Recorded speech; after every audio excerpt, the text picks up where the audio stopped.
Bapa bagi guna motosikal suruh pergi ke masjid untuk solat tarawih, tapi sekumpulan remaja bertindak nakal apabila berkumpul dan membuat bising di depan rumah orang hingga menimbulkan kacau ganggu penduduk di Jalan Tebing Tinggi, Duyung, Melaka. Seorang penduduk, Muhammad Nur Izami Ishak berkata, kawasan luar rumahnya menjadi tempat kumpulan itu melepak dengan anggaran 30 motosikal berkumpul dari jam 8 suku malam sehingga pukul 11.30 malam sewaktu video dirakam pada malam Khamis lalu yang dikongsikan menerusi akaun Facebook miliknya.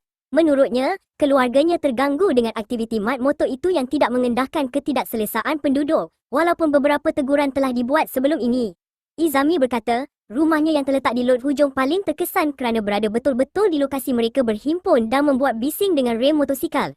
Katanya, walaupun tidak menghalang remaja berkenaan untuk berkumpul, beliau berharap mereka tidak membuat bising pada waktu malam yang merupakan waktu rehat penduduk.